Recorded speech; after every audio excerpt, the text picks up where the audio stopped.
Oke, langkah yang keempat itu adalah eksperimen. Nah, ini yang sering banget ditanyain di soal ya, eksperimen ini, karena ini akan menyangkut kepada adanya 3 variabel penelitian.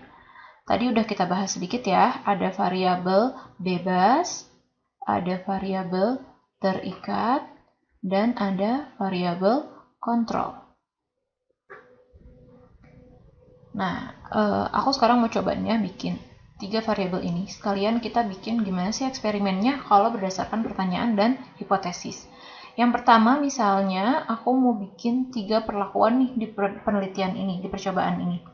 Jadi ada perlakuan A, ada perlakuan B, dan ada perlakuan C.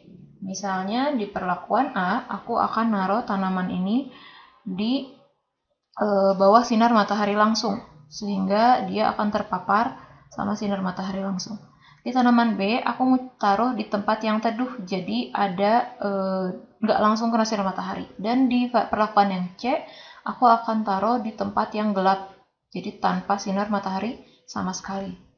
Nah, ini kan berarti kita taruh ya, misalnya pot tanamannya, dikasih bibit tanaman mawarnya, kemudian kita lakukan penelitian. Dari sini sebenarnya ada 3 variabel tuh. Yang pertama tadi, variabel bebasnya di sini berarti adalah si cahaya ini nih.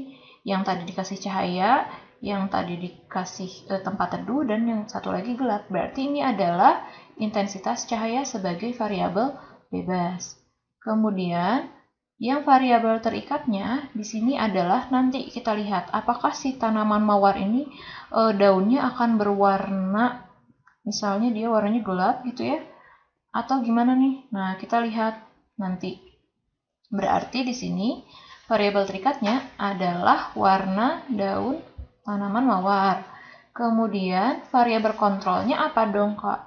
Variabel kontrolnya itu sebenarnya nggak akan kelihatan langsung, cuman ini yang harus benar-benar kita kontrol nih, supaya nanti hasil penelitian ini kelihatan bahwa itu adalah pengaruh dari intensitas cahaya, bukan dari yang lain. Misalnya dari air yang kita kasih. Mau berapa nih? Kalau di sini kita ngasih setiap hari 10 mili, berarti di semuanya juga harus 10 mili si airnya. Gitu di 3 perlakuan yang lain. Kemudian misalnya di sini kita pakai tanaman mawar dari bibit yang mereknya A. Berarti ini juga sama, jangan ada. Dari merek X misalnya. Berarti di sini juga harus dari merek X. Kalau bisa bahkan dari bungkusan yang sama gitu ya. Bahkan kalau misalnya sangat teliti akan ditimbang bibitnya itu supaya sama kadar air di dalamnya dan lain sebagainya. Jadi misalnya bibitnya gitu ya. Kemudian misalnya jenis tanah juga. Kalau di sini pakai tanah yang jenisnya gembur, di sini juga harus sama. Di yang B dan C juga harus sama. Jadi pokoknya variabel kontrol itu yang tidak ada di variabel bebas dan terikat, dan dia itu nggak boleh muncul merubah hasil dari penelitian kayak gitu. Gitu ya, jadi udah jelas nih ada variabel bebas, terikat, dan kontrol. Ini sering banget ditanya ini di pertanyaan ulangan atau bahkan UAS, bahkan di UN juga masih suka ada nih ya. Jadi teman-teman harus paham banget nih ya yang 3 ini. Oke, yang terakhir kita ada kesimpulan, berarti ini adalah hasil akhir ya dari yang tadi kita sudah lakukan. Kita di sini berarti harus melihat dari data dulu, data hasil eksperimen seperti apa diolah, kemudian baru kita bisa menyimpulkan bahwa hasilnya penelitian ini adalah seperti itu gitu ya. Nah, hasil data eksperimen ini macam-macam sih ya, bisa kalian observasi bisa kalian deskripsikan langsung gitu, atau bisa juga kalau misalnya di mahasiswa biasanya mereka melakukan uji statistik. Nah, tapi kalau untuk setingkat SMA mungkin kalian bisa langsung lihat dari hasil data. Biasanya nanti ada berupa tabel gitu ya dari hasil eksperimen. Kalian lihat nih, misalnya daun yang ini, daun yang A dia lebih gelap warnanya misalnya, yang B seperti apa, yang C seperti apa, sehingga nanti dihasilkanlah kesimpulan. Nah, misalnya kesimpulannya adalah, misalnya kesimpulannya kayak gini ya, warna daun tanaman mawar di tempat teduh lebih hijau dibandingkan di tempat terang atau gelap. Nanti kita di sini akan bisa menyimpulkan ya apakah hipotesis satu tadi diterima atau ditolak. Kalau kayak gini kan berarti ada pengaruhnya ya, si intensitas cahaya berarti hipotesis satunya diterima. Seperti itu kira-kira. Oke, next kita akan belajar tentang tingkat organisasi kehidupan. Oke, nah kira-kira ini ya tingkat organisasi kehidupan. Maksudnya itu apa sih? Maksudnya dari yang terkecil sampai nanti yang terbesar pada suatu lingkungan di biologi itu ada tingkatannya. Yang pertama itu ada molekul. Molekul itu seperti inilah ya. Mungkin kalian bisa, yang kalian kenal itu mungkin protein, kemudian karbohidrat, yang kayak gitu-gitu. Atau kalau di biologi itu bisa juga berupa DNA. Nah, itu adalah molekul. Gitu.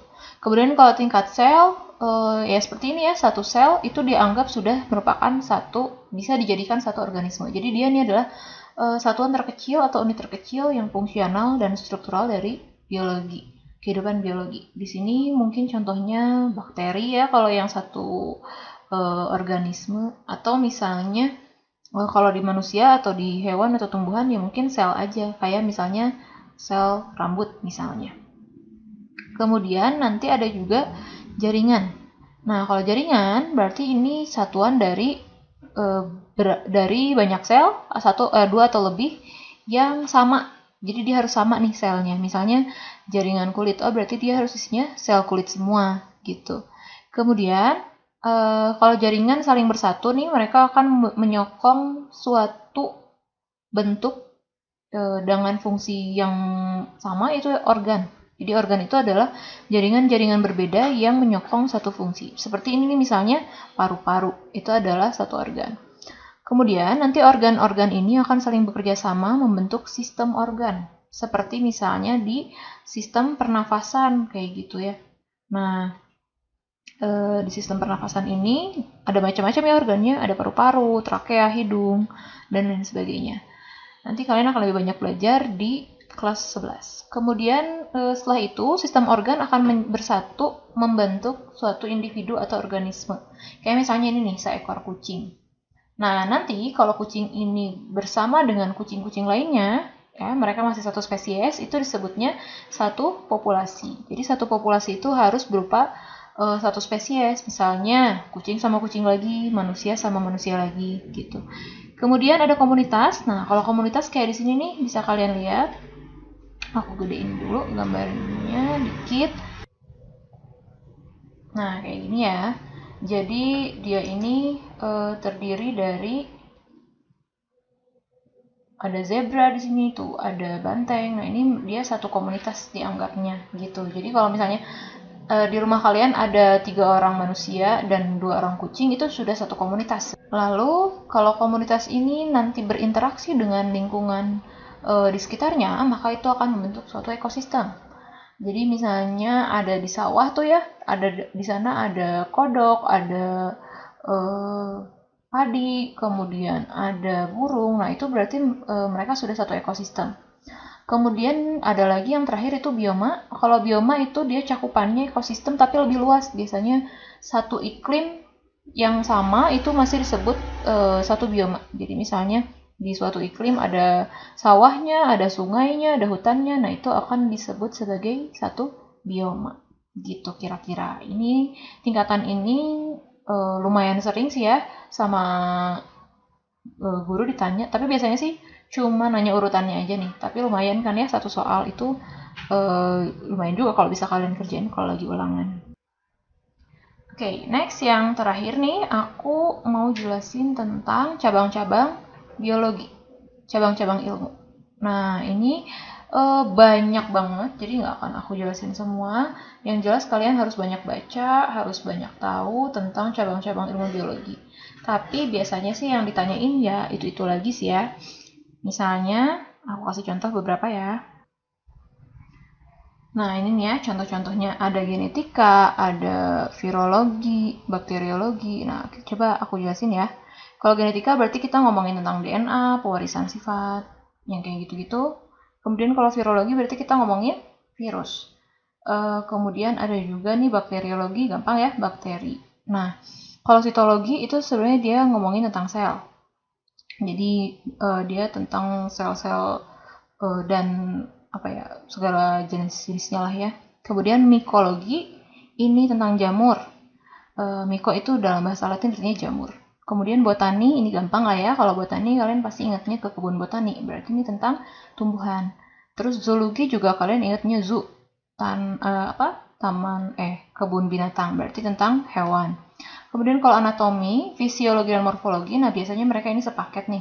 Anatomi tentang organ dalam, fisiologi tentang fungsi organ-organ, kalau morfologi tentang bagian luar atau struktur luarnya gitu. Jadi ini biasanya kalau kedokteran nih, kalian yang mau masuk kedokteran pasti akan mempelajari 3 ini. Kemudian ada lagi nih kayak herpetologi, berarti dia ngomongin tentang hewan-hewan reptil. Jadi zoologi ini juga akan bercabang jadi herpetologi. Ornitologi, oh berarti ini dia ngomongin tentang burung. Kalau entomologi ini ngomongin tentang serangga. Jadi zoologi pun ternyata banyak ya cabang-cabangnya. Jadi bisa kalian bayangin dari biologi aja udah bercabang kayak gini, nanti ada cabangnya lagi. Lalu ada juga ekologi nih misalnya.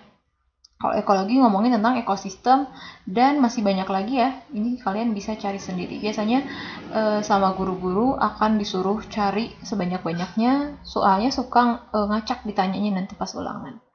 Gitu kira-kira. Oke, sekian dulu pembahasan kali ini. Semoga bermanfaat bagi adik-adik. Sampai jumpa lagi di pembahasan berikutnya ya. Terima kasih.